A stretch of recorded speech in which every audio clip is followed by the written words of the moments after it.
A movimentação política do ex-ministro José Dirceu nos últimos meses tem incomodado os membros da direção do PT. Só neste semestre, o político visitou 11 estados e se encontrou com pelo menos um governador não petista, o paranaense Ratinho Júnior, do PSD. Além disso, José Dirceu conversou com integrantes de diretórios estaduais do PT e políticos de outros partidos, como o PV, que discutem o apoio a Lula na eleição presidencial do ano que vem.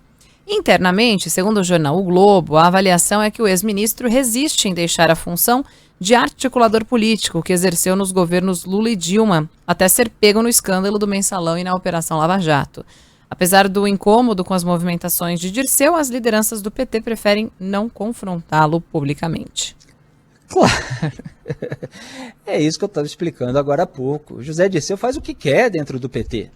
Pode até haver um incômodo real de algumas pessoas ali que gostariam de mandar mais do que ele, mas até elas próprias são covardes e amarelonas e sabem muito bem que não podem confrontá-lo. Não é nem que elas não queiram, veja bem, é alguém que já prestou grandes serviços aqui a esse partido, então vamos confrontar, vamos tentar vencer aqui na batalha da rivalidade interna, na subida da escala hierárquica. Nada, eles não podem. José Dirceu sabe tudo, ficou caladinho quando esteve preso, foi bem treinado lá em Cuba e tal. Tem até um vídeo que o Lula fala, não quero nem saber o que o Dirceu fez lá em Cuba, né? Circula aí, volta e meia, já até mostrei anos atrás. O Lula já falou muitas verdades em forma de piada, né? Aliás, tem uma sobre a própria Petrobras, né? Preciso resgatar esse vídeo para trazer aqui, quando ele faz uma piada sobre a sujeira na Petrobras e tal. E depois eu vou trazer, não vou nem antecipar muito não. Mas o José Dirceu, ele continua articulando. José Dirceu volta ao poder se o Lula voltar. É bom que os brasileiros saibam aquilo que eles estão escolhendo. Se puderem, os ouvintes aí, que nesse período de final de ano tiverem mais tempo, procurarem no YouTube o vídeo do julgamento do Mensalão, né? Em que o então Procurador-Geral da República, Roberto Gurgel, chama o José Dirceu de chefe de quadrilha e explica por que ele foi considerado chefe da quadrilha. E ainda coloca a questão mostrando o maquiavelismo e a preocupação com, eventualmente, ele ser pego, né? Quer dizer, ele explicando que o chefe de quadrilha não tem atos ostensivos no funcionamento de um esquema criminoso. Os atos ostensivos são praticados pelos seus operadores, são praticados pelo soldado raso ali daquele esquema, vamos chamar assim. O chefe da quadrilha é aquele que homologa cada decisão, é aquele que legitima, que endossa, que avaliza. Então ele é procurado, seja pelo telefone, seja pessoalmente, em encontros e tal, para dizer, sim, pode ir lá, pode fazer isso, não, não pode, isso aqui sim, isso aqui não. Me faz lembrar até um episódio que eu passei lá na Espanha, numa aula sobre roteiro de cinema, né, que o professor perguntou, quem aí já acha que pode dirigir um filme e tal? Aí só um ou dois da turma, né, levantaram o dedo. E depois ele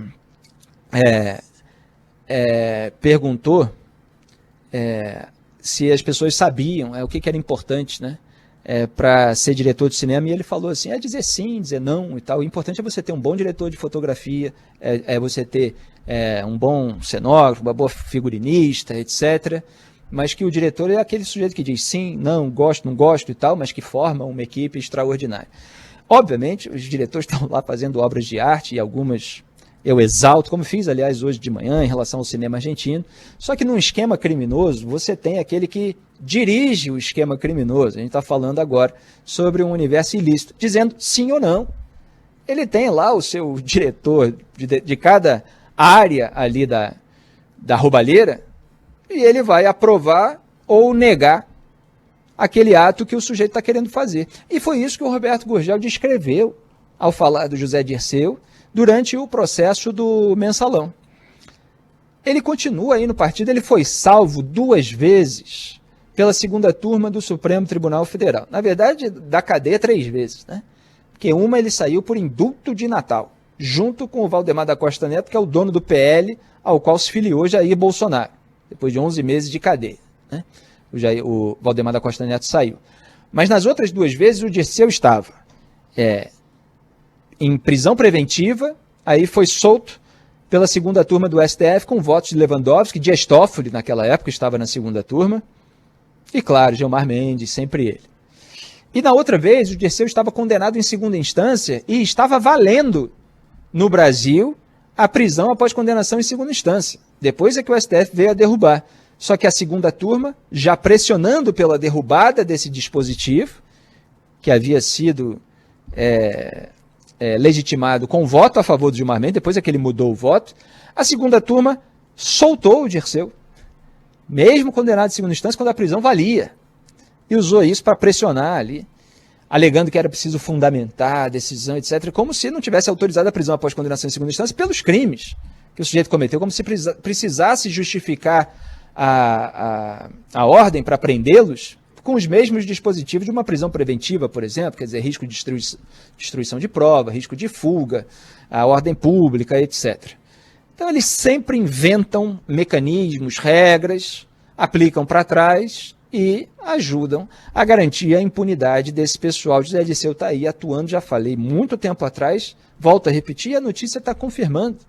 Ele é o articulador político do PT. Lula, se voltar ao poder, volta com José Dirceu. É Dirceu que vai ser eleito junto com o Lula. É aquele que foi apontado durante o processo do Mensalão como chefe de quadrilha. Depois aliviaram a barra dele em relação a esse item, mas ele cumpriu lá um bom tempo na cadeia, né? E depois estava envolvido no Petrolão também, porque Dirceu é isso aí, senhoras e senhores. Passa um escândalo, vem outro, e ele está em todos, né? Só falta falar aquela frase do Maluf: nessa lista eu não estou não. Vamos em frente.